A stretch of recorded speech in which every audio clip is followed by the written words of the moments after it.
Have you ever felt your child's emotion bubbling inside you too?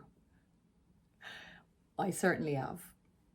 Today we're talking all about how to handle our own emotions when our kids lose it. Let's be honest, we all have our moments. Hey everyone, my name is Laura. I'm a trained coach and I specialise in emotional intelligence. I have another channel called At Laz and Lucky. It's lots of content for kids and teaching them how to handle their own emotions and big feelings. Details about this channel is in the description. But let's talk about something we all experience but don't like to admit it. It's our own tantrums. When we hear a kid scream or cry or refuse to budge, it doesn't just affect them, it affects us. And sometimes we want to scream right back. Sometimes we want to, and sometimes we do. Hands up, I do it.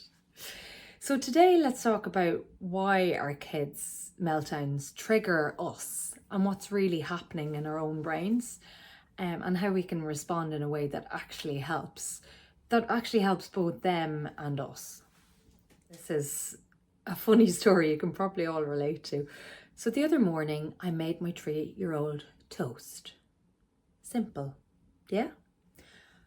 Yeah, that's what I thought. But I cut the toast into triangles instead of squares. Cue full-blown meltdown. Shouting, screaming, kicking, the works. And I felt it. I felt my own tantrum rising. My jaw clenched, my heart pounded, my brain was screaming, "It's just toast!" And that's when it hit me. This wasn't about toast. It was about control. My child felt overwhelmed and suddenly so did I.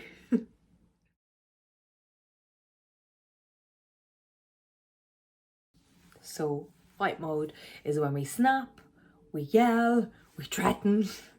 And flight mode is when we shut down, walk away, disconnect. And let's be honest, sometimes we do both.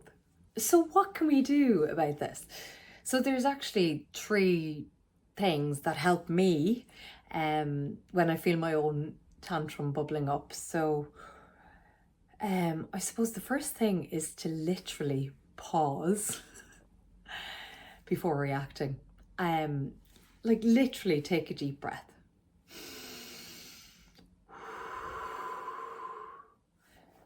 I get it. Sometimes it can be really hard to remember to do this in the moment, but practice makes perfect. It's just like exercising a muscle. So just even giving yourself that second or a few seconds, just give your brain a chance to reset. The second thing is to simply label what's happening. Instead of saying, "Why is my kid doing this to me?" Try, "They're having a hard time, not giving me a hard time."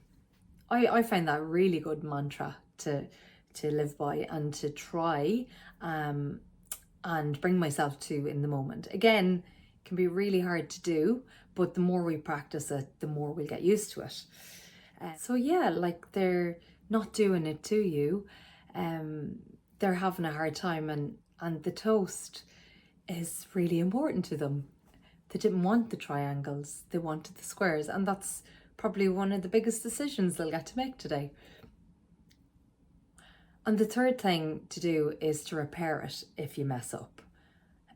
I have to say, this is something I've gotten much better with myself, and I can see it in my 3-year-old as well. So I suppose if you yell, apologize to them and explain, "Look, I got really frustrated. I'm really sorry about that."